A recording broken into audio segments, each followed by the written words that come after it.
Bueno, pues estamos aquí con el doctor Cañadas, que para mí es un enorme placer que nos haya querido recibir, ¿verdad? ¿Verdad? Eh, Como siempre, antes de nada, antes de hacer las presentaciones de rigor, pues me gustaría comentar los objetivos, aunque hay uno que ya no lo tenemos y casi como que no lo comentamos, o cómo hacemos. No sé, la verdad nos pilla un poco de imprevisto, pero bueno, comento los otros tres, tres o cuatro ya. No, tres, venga, Tres, tres. vale. No, es que aparte creo que eso también lo tenemos que cambiar porque como que enredamos mucho y Sí, tal, sí, no sí. sé qué. Nada, voy a ser breve porque además creo que tú también te has visto los podcasts, entonces también los conocerás. Pero bueno, básicamente, pues este podcast surge por X motivos, uno que ya no se menciona, y es que mi tío, pues estaba tan de moda esto de la marca personal que quería empezar un podcast, empezamos un podcast y con la finalidad de crearle material audiovisual que le sirva a él para potenciar su marca personal, vender, que al final pues hemos sacado esta línea de merchandising donde el 100% de los beneficios van destinados a la Asociación Española contra el Cáncer. Y bueno, y en el caso del podcast de Isra Bravo, pues fueron para Bobat. Y bueno, y luego básicamente el otro, ya no lo menciono, ¿no? Bueno, nosotros realmente lo utilizaba como una plataforma para entrevistar a los clientes o gente que haya hecho el programa de alto rendimiento que hago. O también hay que hablar de que yo entrevisto a gente que pueda aportar algo con respecto a materia de productividad personal y por tanto pues, nadie mejor que el doctor Cañadas para que nos comente qué es eso de la inteligencia espiritual. Vamos a hablar. Yo la primera vez que escuchaba, te decía detrás de cámaras, que escuchaba el tema de la inteligencia espiritual, se lo escuché a Stephen Covey, en el autor de los 7 hábitos de la gente altamente efectiva, y me impactó mucho, ¿no? Pero bueno, antes de nada, preséntate, que ya eres un conocido, porque veo que en YouTube estás ahí, eres muy activo y demás, y preséntate y empezamos a hablar. Lo primero, agradeceros a la invitación, Guillermo y Daniel, por vuestro magnífico programa, que desde luego que ayudáis a mucha gente, y elogiar también sobre todo la labor que hacéis de ayuda social y ayuda humanitaria, como he dicho, de donar los fondos a la Asociación contra el Cáncer o a la Asociación Bobat, que ayuda a niños con PCI, que la verdad es que es una labor impresionante. Y creo que el sentido del trabajo de una persona tiene que tener efectivamente un propósito profundo. Y eso lo enlazamos con lo que me estás preguntando. La inteligencia espiritual, ¿qué es? ¿Cómo llegamos a ello? En realidad, la inteligencia espiritual no es que sea un tipo de inteligencia. Ya sabemos que hay 9 tipos de inteligencia, según los educadores dicen, etc. Pero lo importante, yo diría, es reconocer que somos las personas en el fondo. Porque yo lo que veo, y más hoy día en el siglo XXI, es que tenemos mucho ruido, ¿no? Tenemos las redes sociales, cada uno nos cuenta sus cosas, sus películas, tenemos pues la influencia de medios de comunicación, de educadores o de influencers, y al final uno se pierde. Yo veo mucha gente que se mete en el ruido del día a día cotidiano y vive por inercia, en piloto automático. Y olvidamos lo que somos, en realidad. Entonces, la inteligencia espiritual es una inteligencia que realmente lo subyace y sostiene todo. Tanto la persona que se dedica a los negocios, como la persona que crea una familia, como la persona que está en la fase pues, de estudiar o en cualquier momento de tu vida. Es decir, es lo que sostiene todo de una manera que nos sorprende día a día. Y esto yo lo he visto, o lo he sentido, mejor dicho, lo he experimentado, no hablo de la teoría, tanto en mi experiencia personal, porque yo atravesé una ansiedad, un trastorno obsesivo compulsivo que me tuvo en un infierno mental muchos años. Y cuando una persona, como yo en esas fases de mi vida sobre todo, o los pacientes a los que yo he tratado, miles de pacientes, que obviamente en su momento de enfermedad o sufrimiento es una persona que está abocada al dolor, a la incertidumbre, al miedo, te das cuenta que esas personas, yo incluido, te desnudas, porque la vida te desnuda, te obliga a ello. Entonces al final te obliga a mirar dentro de ti y te obliga a saber que esa inteligencia, como tú le has llamado espiritual, yo lo llamo esencia divina, que es el soporte de la vida. Desde pequeñito yo tuve mucha curiosidad qué era la vida, pues estudié medicina, ¿no? ¿Qué es la vida? ¿Por qué los organismos funcionan de manera tan perfecta? ¿Por qué los ecosistemas o el universo? Tú miras el universo, miras la naturaleza y te sorprende cómo es tan ordenada, ¿no? ¿Cómo es posible que seres que aparentemente tienen poca inteligencia funcionen de una manera coordinada, homogénea, o el universo? ¿Cómo es posible que tenga tanto equilibrio? Y yo quería estudiar cómo era eso, qué había detrás de todo eso, pero lo estudié racionalmente.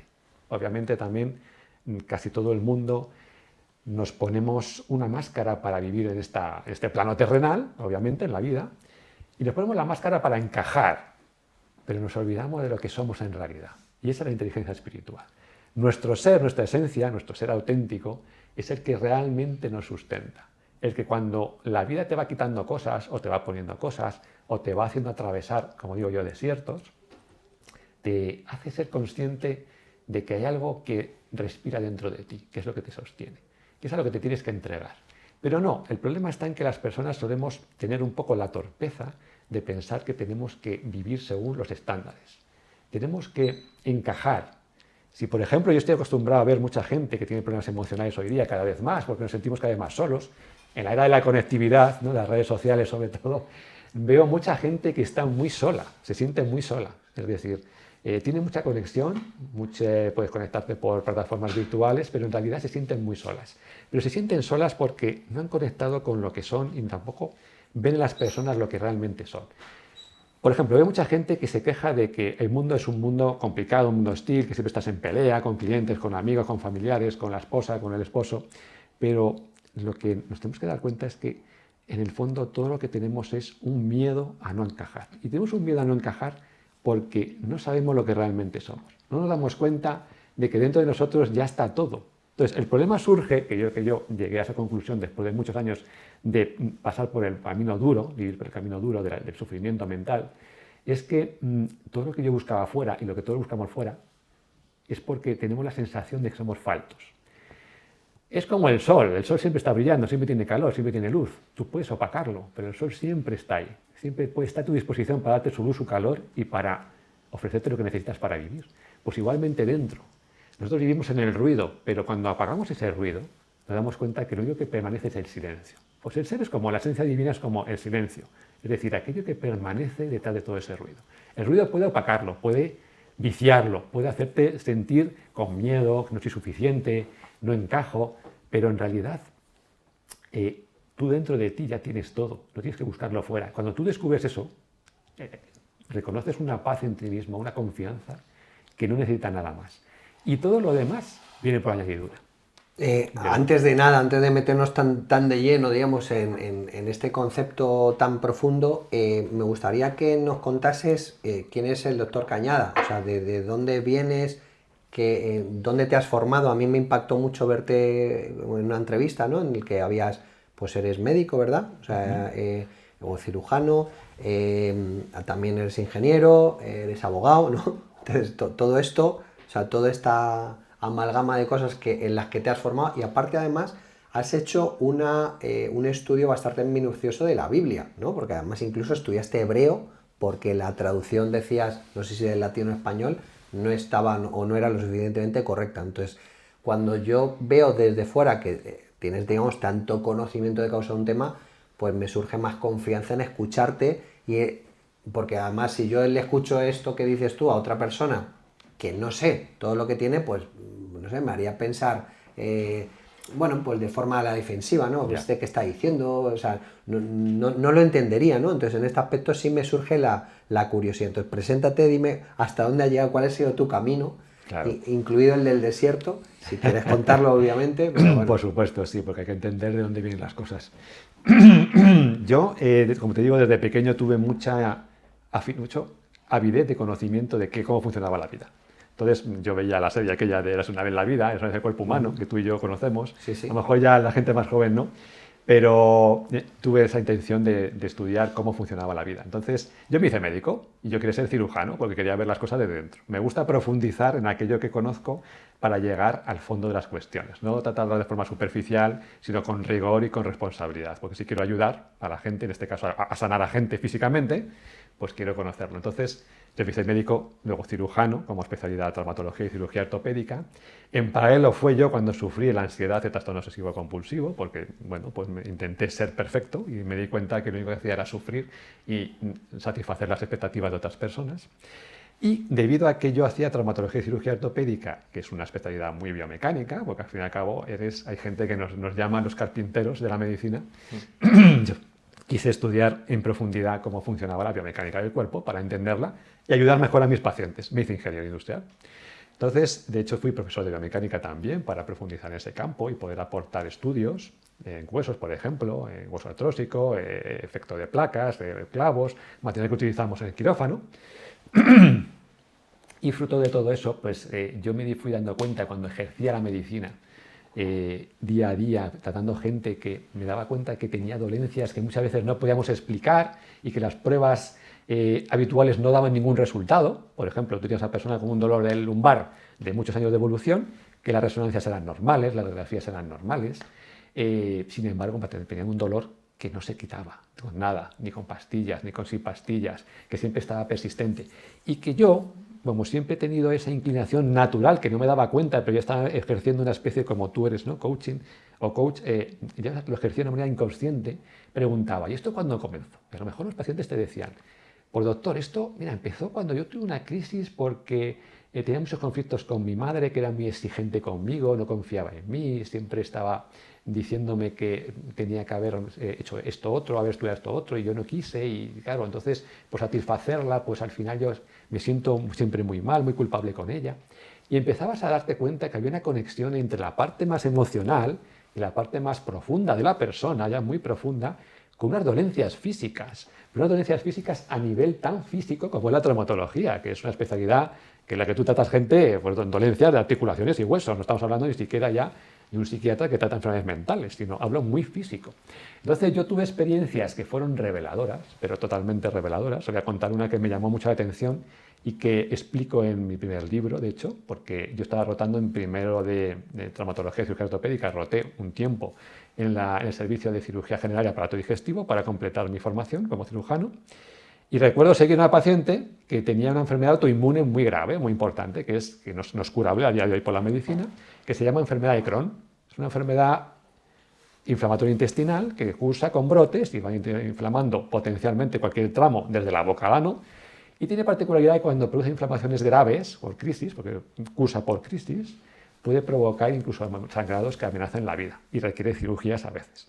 Y esta mujer era joven y ya llevaba 2 o 3 cirugías, entonces estaba muy preocupada, era muy creyente, recuerdo, en la latinoamericana, si no recuerdo mal, porque decía, yo tengo niños pequeños y no puedo dejarlos huérfanos o no puedo dejarlos desatendidos. Entonces estaba muy preocupada y decía, mira doctor, yo voy a hablar con Dios porque yo necesito un milagro. Yo tengo que salir de aquí, me han dicho que esto no se puede curar, es verdad que es crónico, que yo sigo con los brotes, pero yo tengo que curarme. Y entonces, ¿No se puede curar la enfermedad de Crohn? A día de hoy la enfermedad de Crohn no se cura, es decir, no se cura con un tratamiento y ya deja de tener síntomas o brotes. No, es una enfermedad que está para siempre, pero que cursa a brotes. De vez en cuando se manifiesta y otra vez está silente, pero es para toda la vida. Y la medicina no ha sido capaz a día de hoy de curarla, sí de tratarla con tratamientos médicos para controlar los brotes y si es necesario una cirugía para paliar o para evitar un desenlace fatal. Y esta mujer empezó a rezar, era muy creyente, y empezó a decir, yo empecé a notar que yo recibía como mensajes intuitivos, como de Dios, ya sea de Dios, que me decían, tú tienes que hacer una lista de gente con la que perdonar, empezar a sanar tu pasado. Y si yo hice una lista de gente a la que tenía que perdonar y empecé a tratar a retomar conversaciones con personas muy incómodas, que a mí me habían hecho mucho daño en la infancia o la juventud. Y empecé a hablar con ellas y empecé a liberar mucho, porque les dije cosas que tenía retenidas ahí dentro. Y empecé a comentar con ellas. Me di cuenta que no era como yo lo había interpretado. Me pidieron perdón, yo empecé a perdonar a las personas, empecé a sentirme más ligera, como emocionalmente menos apretada, con menos preocupaciones, menos angustia desde por la mañana. Y obviamente es una enfermedad que el estrés le afecta mucho, puede provocar brotes. Y me empecé a sentir mejor y empecé a retomar incluso, pues tenía más ilusión, retomar hobbies. Se apuntó a pintura, a manualidades, etc. Y yo cada vez me sentía mejor. Menos síntomas, pero los brotes seguían apareciendo. Entonces ella nos contaba en su lenguaje, nos decía, doctor, llega un momento en que estoy muy enfadado con Dios porque yo le rezo todos los días, hago lo que se supone que tengo que hacer y lo que siento que tengo que hacer porque Él me habla, decía, y yo lo creo, pero no se me quitan los brotes y yo sigo preocupada por esto. Entonces yo le estoy pidiendo que me ayude con un milagro porque tengo hijos pequeños, pero no se me quita esta enfermedad.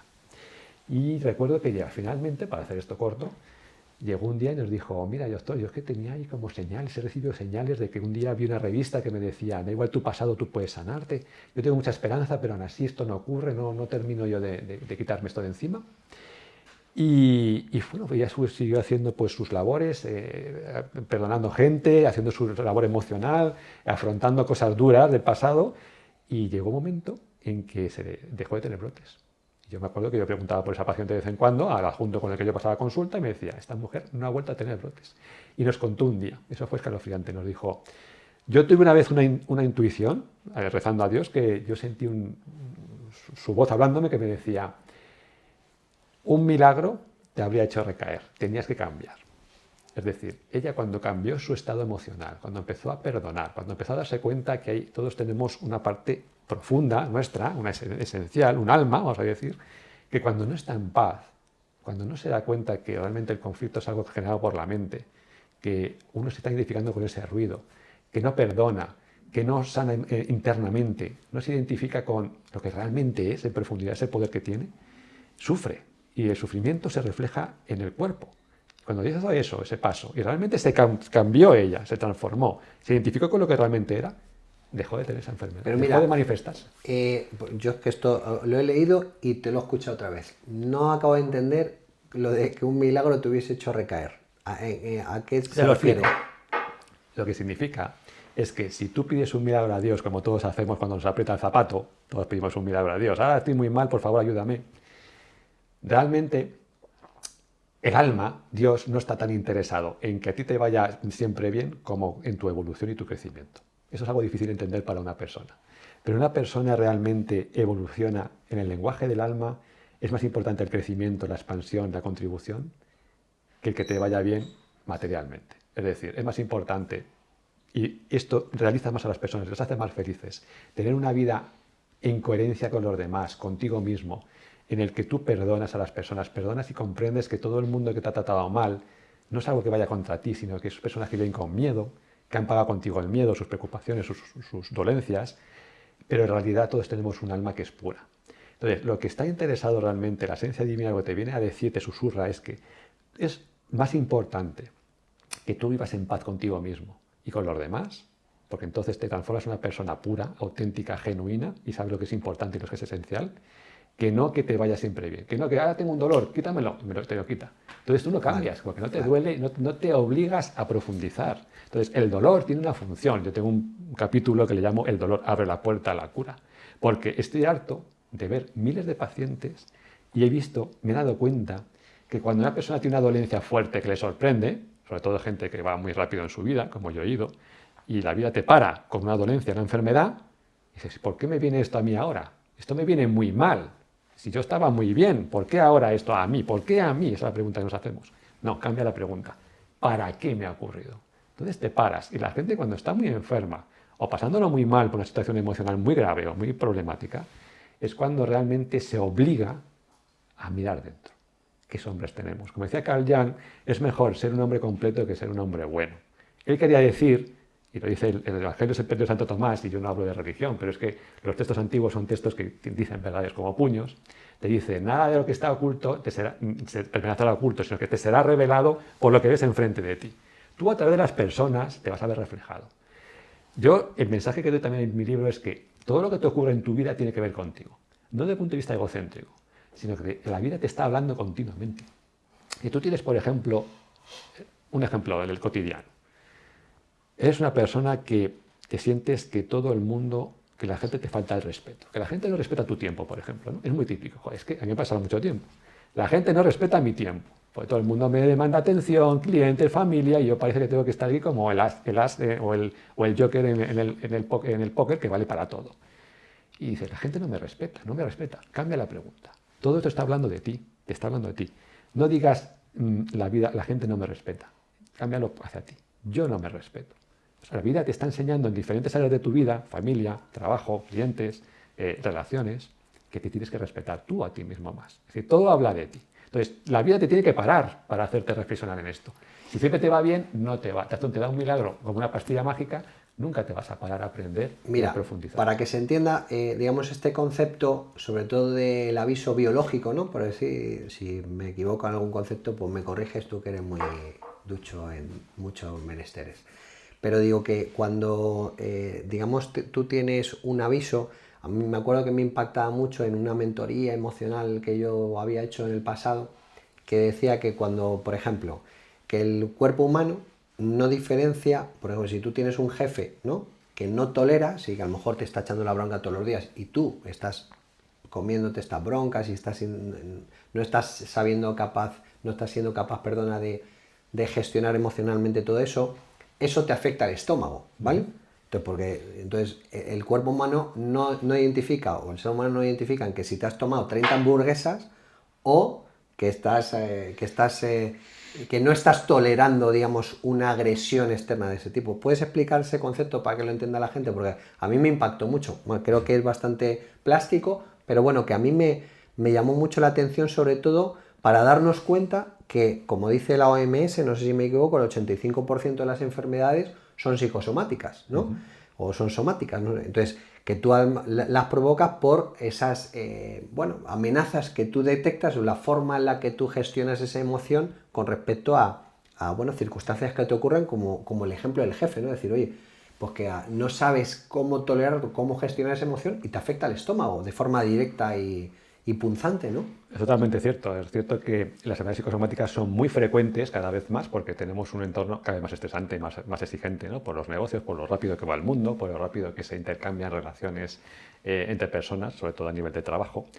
Y como tú bien has dicho, tanto te puede hacer daño o más una relación dañina que 30 hamburguesas al día que sea una dieta poco saludable.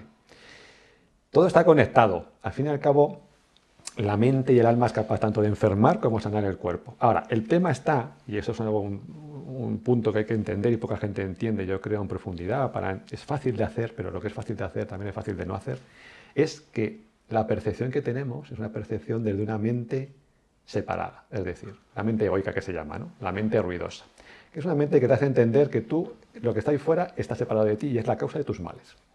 Es lo que estaba explicando antes.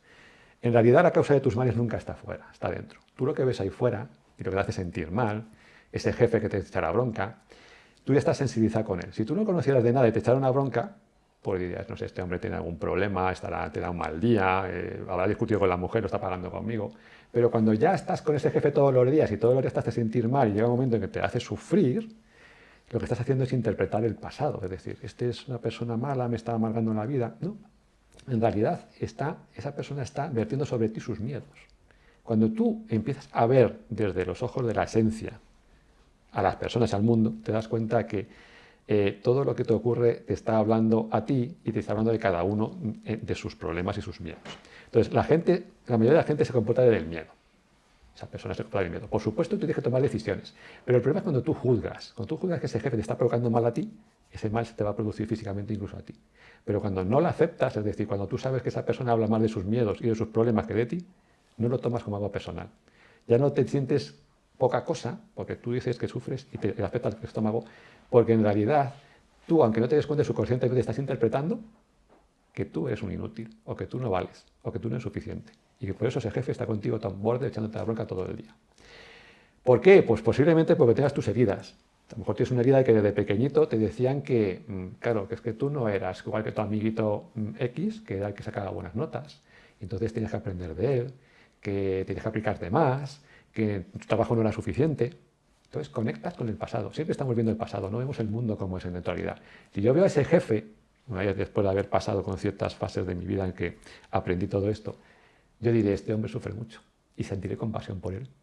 Eso no quita que si me insulta yo me defienda, porque tengo dignidad, igual que él, y no se lo voy a permitir.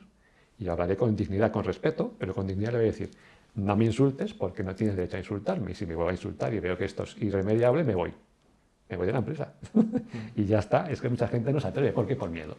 Porque si me voy a lo mejor no me cogen en otro sitio o el trabajo está muy mal, miedo, insuficiente. No, es que me lo merezco porque seguro que mi trabajo está mal hecho, miedo. Etiquetas del pasado, estoy viendo el pasado, estoy interpretando el pasado. No sé si me he explicado bien en esto, el concepto es... Sí.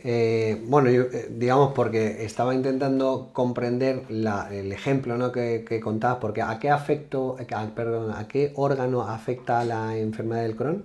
En más esencia. A todo el tubo digestivo, pero básicamente el intestino, fundamentalmente suele ser el intestino.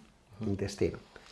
Ignacio, yo tenía una pregunta que hacerte, que no está mucho con este tema, pero es cualquier persona que te vea, a primera vista se nota que eres una persona muy inquieta. Tienes numerosas carreras, has escrito 3 libros. ¿De dónde dirías que viene esa inquietud? O sea, ¿es más ya de cuando eras pequeño o es algo que ha ido surgiendo con los años? Pues es un poco mezcla de las dos realmente, es una buena pregunta, ¿eh? Yo siempre he sido muy ávido de conocimiento, porque cuando creo que es algo importante para la vida de las personas, porque yo siempre he estado muy conectado con las personas, por eso me hice médico, creo que es muy importante profundizar para ayudar. Hoy día se oye mucho mensaje que muchas veces que ayuda, pero creo que es importante vivir las cosas para explicarlas y para poder inspirar a las personas a mejorar. Mucha gente vive con sufrimiento y con desesperanza hoy día, sobre todo más, porque tenemos mucho vivimos bien, es decir, en general la gente hoy día puede acceder más o menos a una casa, puede acceder a un coche, a un teléfono móvil, pero nos falta un poco profundizar con lo que realmente somos. Entonces, sí, me ha gustado a mí profundizar, pero por otro lado también me colgué la etiqueta de pequeño, o permití que me la colgara, de este chico es un chico que, mira, es un buen estudiante, es un chico que cumple bien, que se porta bien con su familia. Entonces, tú te vas colgando etiquetas, máscaras, como te decía, para encajar con el mundo y te acabas siendo prisionero de ellas. En lugar de hacerte encajar o mejorar tu vida, llega un momento que se convierte en un corsé ortopédico. Y eso es lo que me pasó a mí. Yo no podía defraudar a mis padres. Porque claro, yo me hice buen estudiante porque me gustaba estudiar, me gustaba el conocimiento. Pero hubo un momento en que empecé a depender de la aprobación, de que mis padres me presentaban como un chico buen estudiante, que tenía éxito, que estudiaba 2 carreras, luego 3. Entonces, al final, tú mismo, tú eliges, aunque no te das cuenta subconscientemente, cumplir las expectativas de los demás. O, por ejemplo, someterte a ese jefe incómodo que te hace sentir mal y entonces tú piensas que el problema tienes tú, que eres incompetente o eres poca cosa. Y por eso sufres, porque hay un miedo a no ser suficiente. Por eso decía yo que cuando uno entiende, descubre su esencia y conecta con ella, la paz, la confianza, la autoestima real que tienes, no tiene parangón y te hace no ser vulnerable a las opiniones o al sufrimiento o al ruido del mundo.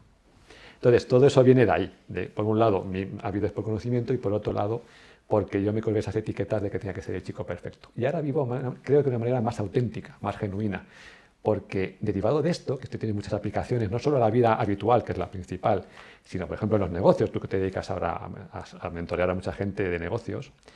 Yo ahora voy a empezar una formación, de hecho, que va a ser pública, porque hay gente que me está reconociendo a nivel individual que creo que tiene mucho potencial a nivel de negocios, y es distinguir lo esencial de lo ruidoso, de lo superficial. Nos levantamos cada día para cumplir con 100.000 cosas. Los niños, el desayuno, la compra, este cliente, este comentario que aquí que te voy a comentar, porque tienen que ver una respuesta rápida y ven que tengo que ser una persona ágil respondiendo. Y estás con 1.000 cosas y al final no te das cuenta de lo que es importante, lo que suma realmente a tu vida y a los demás. No te das cuenta. Y normalmente son muy pocas cosas. Nos pensamos que son muchas. Por eso estamos a 1.000 cosas. Pero en realidad son pocas. Entonces, saber distinguir lo esencial de lo efímero, que casi todo es efímero, y saber decir no como una oposición a ayudar a alguien, sino a como la inteligencia y el amor realmente profundo de saber cómo ayudar a la persona en lo que realmente necesita. Y eso requiere mucho foco. Y hoy día yo diría que las pocas personas que sean capaces de centrarse en lo esencial para sí mismas y para los demás son las personas que se van a distinguir. Y primero como felicidad, como personas felices, no solo como éxito. ¿Y sí, cómo consigues diferenciar qué es lo primordial y qué no? Bueno, eso es algo que yo enseño y que no se puede decir en un minuto, pero te diría que es muy importante reflexionar en silencio. Muy poca gente practica el silencio hoy día. Hoy día sales incluso a pasear con el perro o a dar una vuelta o a correr y en lugar de estar en silencio, escuchándote a ti, calmándote y conectando con lo realmente importante y lo que realmente te hace sentir bien, te pones los cascos y te puedes escuchar música o ruido o te puedes escuchar las últimas noticias o el discurso político de alguien o el conflicto político y nunca te das cuenta porque la mente ruidosa, por motivo de supervivencia, siempre te lleva a estar atento a todo lo que surja por alrededor. Porque ten en cuenta que nuestra mente sufre lo que yo llamo un cronotrastorno. Está adaptada a vivir en las cavernas, para entendernos. Es decir, una mente está adaptada a sobrevivir. Tienes que estar atento a cualquier movimiento, ruido de arbustos, movimiento de animales peligrosos para tú sobrevivir y poder reaccionar rápido. Es el modo de huida o lucha, el modo de estrés en el que estamos casi todo el día. Pero eso te impide ser enemigo de poder bajar el ruido, calmarte y decir qué es esencial para mí, por ejemplo, para un cliente, o para mi esposa o mi esposo que a lo mejor no se siente muy bien. ¿Cómo le puedo ayudar? ¿Cómo puedo ayudar a una persona a la que estoy mentoreando? Eso es lo que yo me pregunto todos los días. Y me di cuenta que son pocas cosas, pero son fundamentales. Es como utilizar una palanca para mover un peso. Tú puedes hacer todo el esfuerzo y dejar de los riñones ahí en el esfuerzo. O puedes coger una palanca y decir, no, aquí, con menos esfuerzo, muevo mucho, porque me centro en lo que es importante. Por ejemplo, yo he detectado que en mi vida hay muy pocas cosas importantes, que es dedicar a mis hijos media una hora de calidad, de calidad, en la que sientan que su padre les quiere, con una mirada, una sonrisa, una caricia. Que no estar 3 horas con el niño diciendo, niño, cállate, ya venga, pues estás con él. Yo no estoy cumpliendo, estoy con el niño, pero estás echando la bronca, estás nervioso, estás con el móvil. No, calidad, más que cantidad. Esa es la diferencia. Bueno, también te iba a hacer otra pregunta que va bastante enlazada con esta y es, ¿cuál es una rutina en tu vida que te permita pues, llevar a cabo todas las cosas que tú haces de formaciones, escribir libros, estar todo el rato aprendiendo cosas nuevas, ser padre, estar presente? ¿Cuál es una rutina para poder cumplir con todas estas cosas? Mira, yo cada mes más o menos, pues a veces cada 2 o cada 3, me paro un día prácticamente entero para pensar en las actividades que he estado haciendo últimamente que son superficiales, que se me escapan, como a todos los humanos, se me escapan. Hay que hacerlas algunas, ¿eh? Pero cuáles son superficiales y eliminables, y yo puedo vivir sin ellas. Esto es fundamental. Quitar capas es lo más importante, más que añadir. Como por ejemplo, ¿qué actividades? Pues por ejemplo, yo me dedicaba, según me levantaba, a responder rápidamente a mucha gente que me hacía comentarios o preguntas en las redes sociales. Y yo les quiero atender. Pero es mejor, mira, yo le dedico a lo mejor unos minutos solamente por la tarde y solo esos minutos a revisar los comentarios. Veo la esencia de los comentarios por dónde van y hago un vídeo, por ejemplo, relacionado con eso. Y todos han contestado de una manera más... Llego a más gente, les respondo a esas inquietudes a gente que me ha preguntado y más incluso gente que no me ha preguntado, que sé que los tiene como ellos, pues son preguntas típicas, pero no pierdo, digamos por así decirlo, un tiempo que estoy a lo mejor 1 o 2 horas antes respondiendo uno a uno, que lo intento hacer, pero creo que es más útil lo otro, para ser más neto y inspirarme en el nuevo contenido que yo puedo ofrecer a la gente, gratuito además, para ayudarles mejor. O antes estaba, como te digo, con los niños, con ellos, me sentía esa parte de apagar mi conciencia de culpabilidad, de tengo que estar con ellos, pero estaba con el móvil, o estaba con 100.000 cosas a la vez, y le gritaba al niño porque me sobresaltaba, me ponía nervioso. Ahora no me da cuenta que ellos es mejor que estar menos tiempo, pero realmente sentirse queridos. Que tiene una persona que pueden confiar y que no se altera ni les grita. Cuando un padre grita a un hijo, pierde la seguridad que le da un padre, y eso es muy grave. Nos damos cuenta de que las cosas básicas o importantes son sutiles. Dios está en los detalles siempre. Si puedes seguir con esta pregunta que nos hemos ido un poco, la rutina, más yo, cada 3 meses te paras a reflexionar sobre... Productividad. Sí, porque digamos Bueno, deja mi un inquietud, momento que acabe esta pregunta. para que no se me olvide, de productividad. Vale. Que cada 3 meses te paras a reflexionar, miras qué es lo que no tiene sentido que le dediques tiempo. ¿Qué más? Lo otro es que es lo más importante para los próximos meses o 3 meses, eso como quiera hacer cada uno, que es la parte más esencial en la que tengo que centrarme yo. Yo ahora, por ejemplo, que he empezado a mentorizar a gente 1 a 1, en este sentido de encontrar paz interior y autenticidad para vivir su vida con poder, lo que estoy centrado es en desarrollar este sistema y hacerlo grupal, que me han pedido mucha gente, entonces voy a hacerlo grupal dentro de poco. Y lo que hago es detectar una actividad esencial en la que me voy a centrar en la próxima semana. Cada semana lo hago. Quitar las partes que yo pienso que puedo pulir más. Quitar ruido, es decir, quitar actividades superfluas en las que yo ese tiempo, de esa manera como tú, de los negocios, en un lenguaje de los negocios, diría, no hagas, la habrás oído alguna vez, no hagas tareas de dólar de centavo o a precio de dólar, ¿no? Al contrario, es decir, tú no te centres en lo que, por ejemplo, si puedes contratar a alguien para que te ayude en la casa, pues tú céntrate en lo importante, ¿no? Y esto lo quitas. Una cosa esencial para la semana, quitar las partes efímeras que he cometido el error, que siempre lo cometemos en las últimas semanas, y 3 tareas para esa semana que sean rutinarias, pero importantes para el mantenimiento de la vida. Porque hay algunas que no te gusta hacer o no quieres hacer, pero tienes que pasar por ellas. Tienes que acompañar a tu padre al médico, porque a lo mejor tú le ayudas, que eres más joven, yo soy médico, y sé que le puedo ayudar si voy al médico con él, porque puedo hablar con el médico directamente y llegar a un acuerdo sobre cómo hacer mejor su tratamiento o lo que necesite. Pues es algo que no es agradable, porque ir a los médicos o los hospitales por un problema de enfermedad no es agradable, pero yo sé que aporto un valor añadido. Y por tanto, como hijo, creo que debo hacerlo. Y debo no en el sentido de, ahí está la clave también, apúntatelo, tengo que hacerlo. Esto es muy típico. Estamos todos llenos de tengo que hacerlo, tengo que. No, cambia el chip. Hazlo, pero elijo hacerlo. ¿Y por qué lo elijo hacerlo? Siempre me lo pregunto. Porque mi padre es importante. porque mi padre es una persona que si yo le aporto valor va a estar mejor. Es una pieza fundamental en la familia, es una persona muy querida en la familia, yo le quiero mucho, todos le queremos mucho, entonces elijo hacerlo. Tiene un valor, tiene un sentido, voy a acompañarle a él. Ya no es tengo que, y joder, estoy pensando en que tengo que responder esos comentarios de las redes sociales. Elijo hacerlo, por amor. Pero eso no te sale naturalmente si tú no conectas con lo esencial, y eso requiere silencio, mucho silencio, ¿eh? Y eso es muy difícil hoy día. Es fácil, pero mucha gente lo olvida. Productividad. Sí, bueno, un poco mi inquietud, como te decía antes de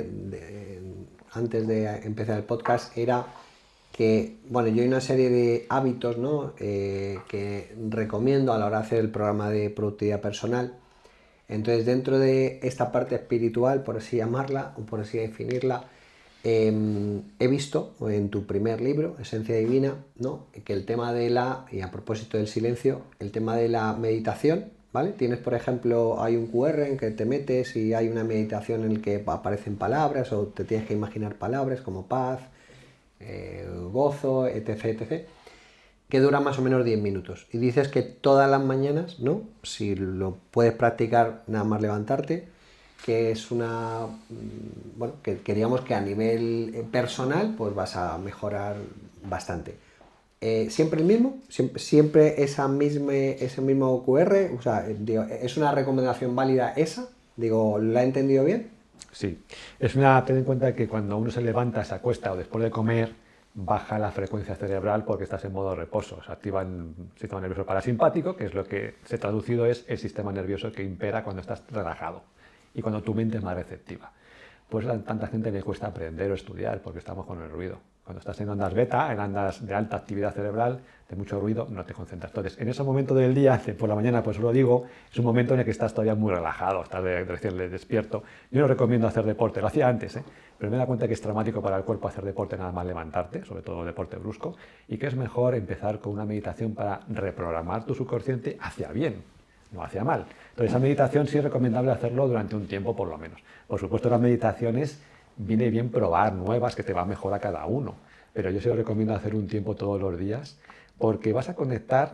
Las palabras tienen mucha fuerza, de hecho ya sabes tú que hay una técnica o una ciencia que es la PNL, que es la programación neurolingüística, que se basa en programarte a base de imágenes o de palabras repetidas en tu subconsciente para que entre. Entonces, esa meditación todos los días hace un efecto impotente, igual que otras que tengo ahí puesta con el enlace QR para conectar con tu esencia y demás, y me parece que son muy, muy poderosas porque te hacen de una manera sencilla y rutinaria empezar a bajar ese ruido y conectar contigo y con el lenguaje del amor, que parece algo un cliché, pero en realidad es muy potente, porque cuando tú amas, sientes el amor dentro de ti, no puedes más que contagiar, como el rey Midas, por así decirlo, todo lo que está a tu alrededor con amor, tu trabajo, tus relaciones con los demás y sobre todo contigo mismo. Pero por supuesto, cada tiempo puedes tú variarla y probar otras. Bueno, pero en principio es la que tú, partir de cero, ¿no? Decir, oye, ¿qué hábito integro en mi vida? Pues la meditación, aparte del silencio y demás. A mí, por ejemplo, hablaba antes también con los chavales del tema de andar, los beneficios que tiene. Digo, andar, por supuesto sin móvil, ir a andar una horita solo y tal. Quería integrar ese hábito en mi vida para producir mejor, porque tiene unos efectos demoledores, fomenta muchísimo la creatividad y demás. Entonces, un poco por ahí van los tiros, ¿no? O sea, integrar esos 10 minutitos, que no es nada, la esencia no es nada, te levantas y lo puedes hacer perfectamente, y si solo eso puede tener tanto impacto, ¿no? Sí, lo tiene. Lo tiene. Para que son cosas tan sutiles o parecen nimias en aspecto que mucha gente la abandona. Dice, bueno, una meditación más o menos no importa. Se ha visto que la meditación, ya solamente con 30 días de meditación seguidos, engrosa la corteza prefrontal, que es la parte del cerebro que lo que se encarga es de frenar la amígdala, que es el centro del miedo. Entonces uno piensa con menos miedo y por tanto está más tranquilo, más relajado para pensar con claridad, que es lo importante en tu vida, que es lo importante en tu día, y centrarte en eso y por tanto tener un funcionamiento diario más satisfactorio, que tengas mejores resultados, que no pierdas de vista lo esencial, no te pierdas en el ruido o cosas superficiales que no te aportan ni a ti ni a nadie realmente nada importante. Por eso es ser neto, y ser neto requiere silencio y requiere meditar. Meditar es una herramienta muy poderosa. Bueno, se ha visto incluso consecuencias o efectos tan fuertes como, por ejemplo, las personas que meditan con asiduidad. Se hace un estudio en Estados Unidos, si no recuerdo mal, fue en la Universidad de Harvard. Hubo un jefe de servicio que se fue a se fue a estudiar a los meditadores budistas y se dio cuenta de que las personas que meditan asiduamente se recuperan mucho más rápidamente y mejor de cirugías cardíacas, de cirugías que requieren una recuperación fuerte, es decir, son cirugías muy agresivas que afectan a un órgano que es vital, como es el corazón, y tiene una recuperación mucho más rápida y menos riesgo de complicaciones. Incluso, también se ha estudiado en la Universidad creo que la Clínica Mayo fue, si no recuerdo mal, que las personas que practican la gratitud o se compran, por ejemplo, una mascota para no sentirse aislada, no sentir en soledad no elegida, porque hay mucha gente que vive acompañada, pero está solo emocionalmente. La soledad no elegida es muy fastidiada. Y se ha visto que las personas que tienen infartos cerebrales, por ejemplo, si se compraba una mascota, tenían 6 veces menos riesgo de reinfartarse. Es decir, que cuando uno practica la meditación, cuando uno practica el amor a través de personas con las que realmente, o mascotas que te sientes conectado, cuando uno conecta con esa esencia que somos todos que compartimos, realmente la salud se mejora mucho. Y el rendimiento, como tú dices, la conexión. Entonces son prácticas niñas, pero muy importantes. ¿Quieres hacer? Sí, quería hacer una pregunta. A mí este tema me interesa bastante porque yo soy una persona con bastantes pensamientos en la cabeza, ¿no? Siempre tengo como muchas ideas en la cabeza. Y entonces yo he probado la meditación, 2 tipos de rutinas de meditación, pero yo en mi caso no he sido capaz de implementarlos. Entonces, yo he probado un tipo de meditación que consiste en nada más despertarse, dedicar 15 minutos de previsualización de cómo va a ser el día de hoy, de por qué el día de hoy va a ser un buen día. Y luego he probado otro tipo de meditación que es simplemente tratar de dejar la cabeza en blanco. Pero con ninguna de las 2 he sido capaz de que me hayan funcionado. Quizás, obviamente, seguramente haya parado antes de tiempo de conseguir resultados, pero en mi caso yo no era capaz, pues sobre todo en la que era de dejar la mente en blanco. Todo el rato yo tenía pensamientos y se me iba a la cabeza a otros sitios. Entonces, ¿cómo se lleva a cabo de manera efectiva esta meditación? ¿O cómo se... Sí. Lo que tú dices le pasa a todo el mundo, no te preocupes. Es muy normal. Entonces, meditar no es dejar la mente en blanco, es un error que se comete, no es dejar la mente en blanco. La mente tiene una función, y la neurociencia lo define, que es generar pensamientos continuamente para maximizar tu supervivencia.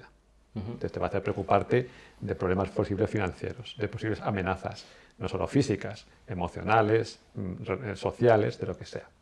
Entonces, eso no lo puedes parar. Entonces, la clave está en que tienes que aceptar que tu mente te va a mandar todo el rato bombardeos. La clave está en no identificarse con ese bombardeo. Tú imagínate una hoja de un árbol que cae en un río, ¿no? Pues tienes que hacer lo mismo. La conciencia es ese río que acepta la hoja que caiga sobre ella, está ahí, no la puedes quitar, no la puedes eliminar, pero va a pasar de lado. No te identificas con ella. De hecho, el sufrimiento viene por no querer aceptar el dolor que nos viene en la vida. Esas preocupaciones, esos pensamientos son dolores, en el fondo son miedos. Tu mente te va bombardeando con esto, ten cuidado con esto, ten cuidado con lo otro, ten cuidado con lo de más allá. Afortunadamente luego te das cuenta que la mayoría de las cosas que temes no ocurren, pero te hacen la vida imposible o te hacen llenarte de ruido. Entonces, si no te identificas con esos pensamientos y sabes que es natural, que tu mente lo hace no por fastidiarte, porque mucha gente se rebela contra su mente y es peor, entras en la rueda de la ansiedad, que te va a bombardear, que déjalos pasar. Viene el recuerdo de aquel amigo que te hizo sentir mal una vez, o aquella exnovia, o aquel jefe o ese compañero que te molesta tanto. Vale, está ahí, no te preocupes, de acuerdo, lo acepto. No hay problema, estás aquí, lo sé, tienes que hacer una función en mí, lo que te decía antes. Aprende qué lección te está dando esos dolores. Pero es no aferrarte a esos pensamientos. Los pensamientos van a llegar, y los monjes budistas le llegan pensamientos, aunque tú piensas que no. Lo que pasa es que ellos no se identifican con ellos, lo que te decía antes. No te identifiques con las máscaras que te has colocado tú o las etiquetas que te ha colocado el mundo. De yo soy tal, yo tengo que ahora cumplir para que me valoren en el trabajo. O tengo que mejorar mi cuerpo porque si no es que parece que no gusto mucho, como mi amigo no sé qué que está cuadrado, y entonces gusta más que yo y yo quiero sentirme como él, ser como él, porque me miran menos que a él. Ya estás comparándote, porque estás desde la mente egoica. Cuando te das cuenta de que tú realmente la paz interior y el valor, la autoestima, es algo inherente a ti, cuando te liberas de ese ruido, pero no a base de rebelarte contra él, sino aceptar que va a venir, pero que tú no eres eso. No identificarte con esos pensamientos. Te van a llegar. Entonces, la práctica va a hacer que seas menos vulnerable a engancharte a los pensamientos. porque están ahí, te fastidian, porque te enganchas a ellos. Te enganchas a ellos, perduran. No te enganchas, se van, porque es la función natural de la conciencia. La conciencia lo que hace es dejar los pensamientos pasar. Vienen, pero pasan. No es luchar, ahí viene el problema, ni huir. No, es aceptar. Cuando uno acepta que los dolores son parte de la vida y viene a cumplir una función y luego se van, desaparecen solos, entonces ya te vas liberando. Pero no porque no vayan a aparecer nunca, sino porque se van a ir. No identificarte con esos pensamientos. La costumbre, la práctica hace que la corteza prefrontal se engrose, se ha visto esto en neuroimagen, está comprobado científicamente, y cada vez es más fácil no engancharte en ellos y se van más rápido. Pero van a ocurrir siempre, no dejar la mente en blanco. Entonces, yo a veces, gente como tú, propongo lo siguiente, que es que no consigo yo enganchar o acostumbrarme a la meditación, o es que no me gusta, no la disfruto. No hace falta meditar con los ojos cerrados 10 o 15 minutos en un sitio aislado. Tú puedes meditar andando, como te he dicho, andando sin estar con el ruido, ni con los cascos, ni con nada, sino simplemente sintiendo qué estás sintiendo en ese momento. Pues te entregas a sentir el momento plenamente. Pues, por ejemplo, ahora mismo estoy sintiendo cómo apoyo mis pies en el suelo, la temperatura de mis piernas, me duele aquí, pero no lucho contra ello ni me quejo. Simplemente me siento como me siento. Cuando tú te paras a sentirte como si fueras un observador fuera de ti, en lugar de estar identificado con el personaje que está en el escenario, tú eres un observador de ti mismo, neutral, sin juzgar. Esto es bueno, esto es malo, otra vez este dolor, otra vez esta preocupación. No, te observas desde fuera, con distancia, la calma viene sola, porque el ser es calmado de por sí. Es simplemente lo que te decía, es quitar capas, no identificarte con ellas. Simplemente eso. Entonces, una meditación consciente o activa que llamo yo, es decir, vas andando y te vas sintiendo cómo te estás sintiendo, sin juzgar nada. Y eso ya es una meditación, eso ya es claridad. En su libro Esencia Divina hay un par de ejemplos muy buenos y hay un QR donde lo puedes hacer y yo lo estoy haciendo todos los días. Y eso, y un poco el enfoque también es, oye, pues que a lo mejor no te sale perfecto el primer día, bueno, pues dejarlo fluir, lo que decías también, no luchar, ¿no? Porque a lo mejor te tienes que imaginar palabras, ¿no? Paz, pues a lo mejor, bueno, pues no te la imaginas bien, pues no luches con cómo te lo estás imaginando, simplemente paz como salga, y si sale media torcida, pues sale media torcida, pero bueno, te vas metiendo un poco sin eso, sin la lucha, ¿no? Exactamente. Y bueno, dejarlo fluir y tal. Muy interesante. Mira, cuando hablas, ¿no? Da la casualidad que el que no sepa que eres cirujano, abogado, ingeniero, ¿no? Que eres cura, ¿no? Porque tienes un conocimiento muy vasto, ¿verdad? De la Biblia. Decías, además, que en alguna entrevista que te he visto, que la Biblia está mal traducida y por eso tú estudiaste hebreo, ¿no? Sí, estudié hebreo básico, bíblico. ¿Qué ocurre? Que las traducciones no es de la Biblia, sino todas las traducciones tienen adaptaciones. Según traductor tiene un trabajo muy difícil, que es darle el mensaje lo más fiel posible a lo que el lenguaje original con sus connotaciones particulares tiene, pero que al traducir se pierden. Entonces se pierde la profundidad. Entonces yo recuerdo que yo, por ejemplo, nunca iba a misa habitualmente, yo no sigo una religión en particular, sino que en la Biblia me he dado cuenta, cuando uno empieza a buscar por dolor, como dice antes, salida a cuando uno está sufriendo mucho, pues busca muchas fuentes. Y yo he buscado fuentes de crecimiento personal, espiritual, textos sagrados, de todo.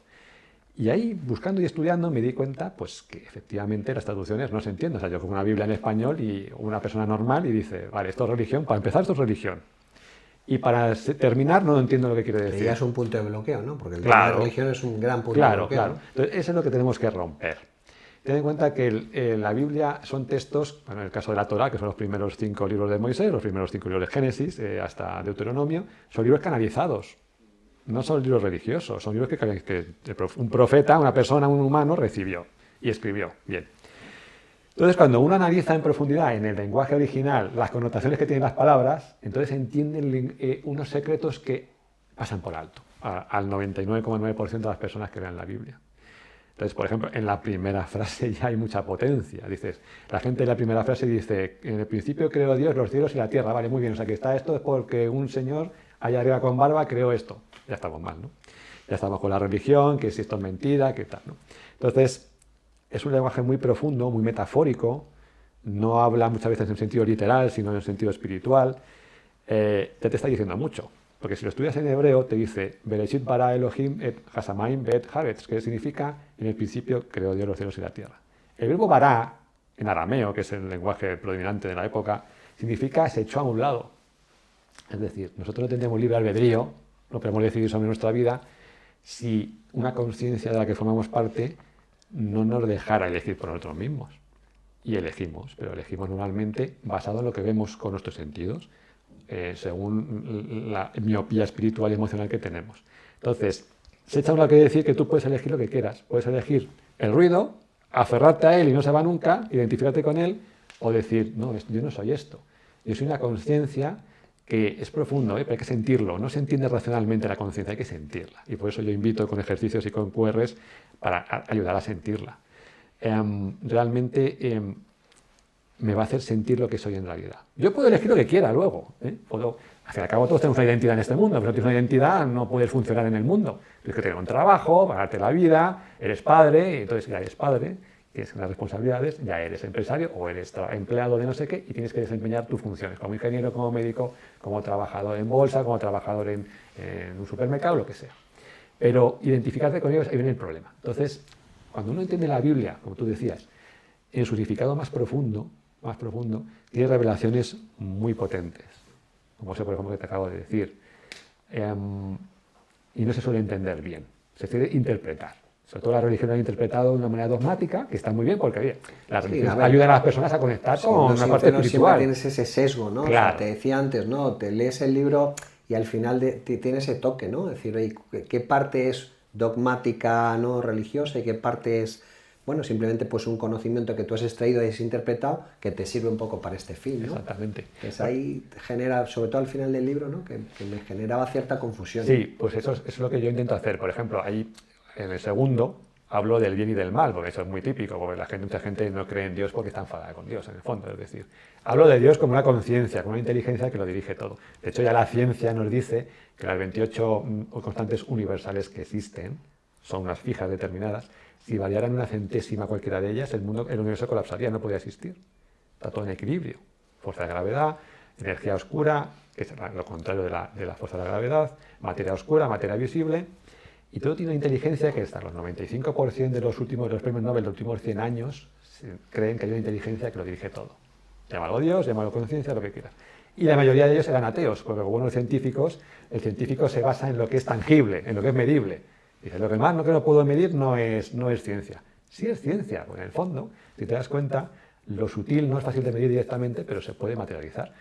Tú, por ejemplo, el Empire State, que es algo que vemos todos y podemos medir, es un edificio que estuvo en la idea de una persona. No era nada, era una idea. Lo bajó a tierra y al final se construyó. Todo en el mundo es reflejo de lo que está arriba. Entonces, en ese segundo libro yo hablo, por ejemplo, del bien y del mal. Y mucha gente dice, pero ¿cómo es posible que Dios permita, o sea, hay una conciencia que se permita el mal en el mundo? Bueno, por un lado, el mal en el mundo suele ser provocado por personas que están viviendo desde su ego, sus miedos, y lo han canalizado en los pueblos. Por ejemplo, pues grandes mandatarios que fueron dictadores y maltrataron al pueblo o provocaron guerras graves, pues eran personas que tenían mucho poder interno, mucho poder personal, pero lo aprovecharon o lo canalizaron mal para vertir todos sus miedos contra otro pueblo, contra otra raza, o lo que fuera. Eso lo hemos visto muchas veces en la historia. Pero, por ejemplo, en el libro de Isaías te dice que Dios crea el mal, el bien y el mal. ¿Esto cómo es posible que Dios crea el mal, no? Si nos ama por encima de todo. De hecho, la primera frase de la Biblia, cuando alguien dice Dios creó los cielos y la tierra, y Dios es un concepto de que Él lo es todo, que no necesita nada, lo que es todo no necesita nada. ¿Por qué crea algo? Por puro amor, por pura generosidad, para darnos amor. Entonces dices, ¿cómo es posible entonces que haya mal en el mundo? ¿Por qué dice la Biblia que Dios crea el mal y el bien? Estos son frases muy controvertidas. Pues yo pongo siempre la metáfora de, yo que soy cirujano, si a mí, por ejemplo, viene un cavernícola de hace 10.000 años a verme operar al quirófano, diría, este es un asesino. Porque está cogiendo un cuchillo y está viendo a la persona por la mitad. Pero en perspectiva de una persona con una conciencia más evolucionada como la sociedad nuestra, de que la medicina requiere a veces cirugías para sanar a una persona, podemos saber que a lo mejor estoy extirpando un tumor y salvando la vida a la persona, no estoy intentando matarla. Pero no tenemos la perspectiva suficiente para ver que todo lo que nos ocurre en nuestra vida está conectado y tiene un fin. Y nos habla de nosotros mismos. Pero eso no solo se puede hacer en retrospectiva amplia. Es decir, entenderlo cuando ya todo ha pasado y dices, conecto los puntos. Como decía Steve Jobs, ahora conecto los puntos. Ahora sé por qué esa persona me hizo sufrir tanto. Porque entonces desarrollé la asertividad. Y luego ya después por fin aprendí y dejé de tener parejas que todas me dejaban o no me valoraban, porque tuve que aprender asertividad, tuve que aprender primero a valorarme yo mismo, de ahí lo que tú decías, ¿por qué dices lo de un milagro no te hubieses hecho sanar? Porque los milagros no nos hacen sanar ni evolucionar, son el sufrimiento, el dolor, es lo que nos hace sanar, nos hace ver dentro de nosotros que tenemos todo y no hace falta buscarlo fuera, ni mendigarlo, ni sufrir por ello. Entonces, entender la Biblia en su lenguaje original te da muchas pistas de qué realmente es el mensaje espiritual que lo sostiene todo, porque al fin y al cabo este mundo es una proyección de nuestra mente. Si vamos a la ciencia básica, y la ciencia hablo, sabemos que lo que vemos, lo que percibimos, es una interpretación del cerebro. Es decir, si nosotros vemos esta mesa, este vaso, ese libro, con un microscopio electrónico muy potente, el 99,9% de ese volumen está vacío, no hay nada, cero. Pero tu vista ve un libro, porque pues lo ha aprendido, lo interpreta, las señales eléctricas, ópticas que se transforman en eléctricas, y al final tu corteza cerebral dice, no, eso es un libro porque ya he aprendido que es un libro además. Eso se lo enseñas a una persona de una tribu africana que no ha visto un libro en su vida y no sabe lo que es. No tiene connotaciones con respecto a ello porque no lo interpreta. Entonces, todo al fin y al cabo es una interpretación. Entonces, el mundo de lo sutil dirige el mundo visible, pero no tenemos la perspectiva suficiente para verlo. Cuando uno conecta con su esencia, empieza a ver las cosas con una perspectiva que le da mucha paz, mucha confianza, y te da cuenta que al final no te hace sufrir la gente de ahí fuera o las situaciones, sino tu interpretación que haces de ellas. Y cada uno con sus gafas con las que los ve, con sus traumas, con su pasado, con sus dolores, con sus miedos, y entonces el sufrimiento es opcional. Nadie te puede hacer daño. Vamos a aterrizar esto un poco. ¿Qué servicio vendes tú? Bueno, tú vendes estos 3 libros que vemos aquí, Esencia Divina, que es el primero que me he leído yo, después el enigma de tu alma y al final Libertad Infinita, ¿verdad? Y luego hablabas de que ibas a sacar un programa de mentoring grupal, ¿no? Sí. Mentoring emocional, ¿cómo lo llamas? ¿O Esencia Divina, cómo lo llamas? Sí, a ver. ¿Y en qué consiste? Consiste básicamente la idea, más que el nombre, la idea que yo tengo es enseñar a la gente a conectar con esa esencia, es decir, vivir la vida de una manera neta, centrándose en lo que es importante. Cuando Pero para dices eso, neto, ¿a qué te refieres? me refiero a lo que realmente le va a hacer feliz, es decir, saber que tú dentro de ti tienes el poder, la luz ya, que tú has opacado, pero que la luz para vivir con paz, con tranquilidad, no con sufrimiento por lo que ocurra ahí fuera. No ser vulnerable a lo que el mundo se supone que te está haciendo sufrir, porque realmente es una interpretación tuya y saber que depende de tu elegir, por tanto tener libertad emocional, cómo sentirte ante cada situación. Y si no, lea a Víctor Frankl, que fue un prisionero de los... ¿Serán sesiones? ¿Cómo? Claro, entonces yo ahora hago algunas mentorías 1 a 1 a personas individuales que me piden una mentoría para tener más confianza en sí misma, más autoestima, más paz interior. Y lo quiero aterrizar también, por eso esa mentoría que quiero hacer más grupal, en la que nos vamos a basar en, como tú preguntabas antes, cómo enfocar cada día de una manera muy práctica, muy tangible, muy material, para centrarte en lo importante. Para enfocarte en lo importante, para tú sentirte bien, disfrutar de la vida, disfrutar del día y no estar siempre corriendo detrás de 1.000.000 de cosas, sino centrarte en las pocas cosas importantes de tu vida, tú sentirte bien con lo que estás haciendo, sentir también conciencia tranquila en el sentido de estoy haciendo un aporte al mundo y a los demás, a mi familia, de valor, de verdad de valor, y haciendo menos conseguir lo mismo o más. Y por tanto vivir desde la esencia, de la autenticidad. ¿Y qué tipo de herramientas es un tema conversacional o hay alguna herramienta que tú estés desarrollando para ayudar a poder llegar a esa meta? Estoy desarrollando contenido grabado para que ellos puedan primero visualizarlo y ir interiorizándolo y después conexiones frecuentes, semanales o quincenales, depende del caso, para explicarlo, para conectar dudas, para hacer ejercicios prácticos o corregir ejercicios prácticos, para que puedan realmente en su agenda diaria, por así decirlo, llevarlo a su día a día y realmente haya una transformación real, porque si no se quedamos en la teoría y volvemos a los hábitos de siempre. Un acompañamiento. Volviendo un poco al tema anterior, en tu caso, ¿siempre has sido creyente o tuviste algún momento de conversión? A ver, yo creo que todos en mi generación era una sociedad cristiana, que toda la vida ha sido. Yo hice la comunión, de verdad que no más allá, no de confirmación y demás. Yo siempre he sentido, no es que crea, yo es que he sentido, bueno, no lo he contado, pero yo he tenido eventos en mi vida graves en los que yo he sentido lo que yo llamo el manto de protección, lo llamo en el libro así, que es una especie como de algo que me hacía sentir paz en mitad de un conflicto muy fuerte. Desde pequeño era muy sensible, sufría mucho con ciertas tensiones, por ejemplo familiares o discusiones fuertes o lo que fuera, Y en mitad de todo ese caos, esa tensión, ese miedo que yo sentía como impotencia, como un niño, de vez en cuando venía una paz inexplicable, no sé de dónde venía. Yo lo he sentido muchas veces, pero caí en el ruido, en las exigencias, se me olvidaba y yo notaba que había algo más, algo sutil. Y no sabía qué era, no sabía cómo definirlo, lo llamaba Dios por entonces, ciertamente. Ahora se llama conciencia universal, se llama campo cuántico, según los físicos, etc. Pero también he tenido experiencias como dos accidentes de tráfico, uno de ellos muy grave, durante los cuales, a mí por ejemplo, uno de ellos el más grave fue que un camión me estuvo arrastrando durante unos 200-300 metros por la autopista porque me tocó, me cruzó y me llevó atravesado por la autopista a su merced. Y yo lo estaba viendo segundo a segundo, es decir, el tiempo pasó muy lento y yo no perdí los nervios. Hubo una especie como de confianza en mí que me decía, no va a pasar nada hoy. No sé de dónde vino, porque la situación era horrible. Tener aquí un camión de 40 toneladas en tu ventana que te rompe el cristal, aquí pegado, de acero, aquí, digo, me puede aplastar, me puede matar. Pues sentí una protección de no va a pasar nada y no pasó nada. Me detuvo, al final. Yo salí, el coche estaba destrozado, fue siniestro total, pero salí de ahí diciendo, esto no es normal. He visto curaciones que no se explican desde la ciencia, he visto tanto graves, de ese caso que os he contado de la enfermedad de Crohn, como casos no tan graves, pero que he visto curaciones que no eran explicables por la ciencia. ¿Cómo es posible? Y esto ocurre muchas veces, ¿eh? Entonces la medicina pues, lo llama pues, evoluciones inexplicables o lo llama remisiones espontáneas, porque no sabemos cómo llamarlo. Pero que hay algo que cuando uno ordena por dentro, emocionalmente y espiritualmente, favorece que ese tipo de eventos ocurran. Entonces yo he visto milagros y los he sentido en mí mismo. Entonces yo he creído siempre en algo más.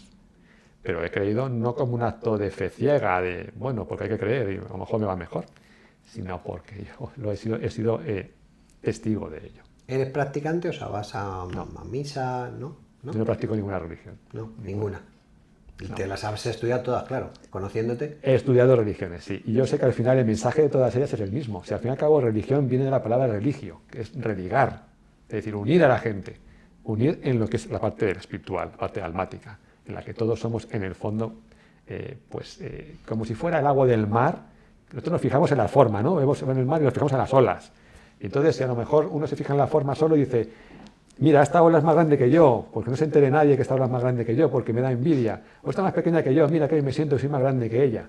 Pero cuando uno se da cuenta que todo eso es efímero, todo vuelve al mar y que todo es agua de mar, en realidad te das cuenta que tú eres igual que los demás a nivel almático, espiritual. Y cada uno vive o reacciona según sus miedos. Ese jefe incómodo es una persona que reacciona según sus miedos. Y unos miedos, que a lo mejor vienen de lo que sea, y los paga contigo, pero que habla más de él que de ti, y que no es nada personal contra ti. Y ahí viene la paz y la confianza, y no es nada contigo. Y tú en esencia eres perfecto, porque lo puedes tener todo, la paz interior, la confianza la tienes ahí. Es solamente quitarte capas del medio, quitarte el ruido, quitarte etiquetas que te han colgado. Entonces te vas a sentirte bien. Pero es una espiritualidad. La espiritualidad se diferencia de la religión en eso, que se quita el dogma, por las costumbres de ir a misa, las costumbres que están bien, porque es una práctica espiritual en el fondo. Para el que lo quiera hacer es perfecto, le puede hacer sentir mejor, más paz, más conectado. La finalidad es la misma, pero la religión tiene la parte dogmática, que es la parte, por así decirlo, de construcción humana. Ahora hay que hacer este tipo de rito, hay que hacer este tipo de costumbre, porque es nuestra costumbre. Pero en el fondo lo que se busca es la conexión con uno mismo y por tanto con el resto de la gente. Pues Ignacio, ha sido un placer. Podemos estar hablando aquí, claro, hemos hablado solo de tu Placer primer mío. libro, que es el que me ha dado tiempo a leer, pero claro, si me hubiese leído los tres, hubiésemos ido a 3 horas de podcast como mínimo. Así que nada, no sé si quieres decir algo. ¿Quieres meter alguna último cuña para- publicitaria? Aunque ya hemos metido alguna de lo que estés haciendo, alguna cosa que te interese difundir, como A ver, último yo- mensaje o penúltimo mensaje. Yo os insisto en que es muy importante que hoy día, sobre todo, que tendemos hacia las redes sociales superficiales, a la inteligencia artificial, que llega a extremos tan importantes, que me río, pero no es para reírse, en que yo he visto gente que consultar a ChatGPT de qué hacer con su mujer que ha discutido y no sé qué, y preguntar a ChatGPT qué hacer. Creo que estamos perdiendo la humanidad, que estamos perdiendo la parte auténtica de cada uno. Y que el valor está en lo humano. Y que las personas seguimos valorando y nos hace felices en el fondo lo puramente humano. No lo tecnológico, que está muy bien, la tecnología tiene una función, pero no hay que confundirla con que sustituya las emociones o que sustituya vivir una vida plena con sentido. Y vivir una plena con sentido requiere conectar con uno mismo en profundidad. Y eso requiere una guía.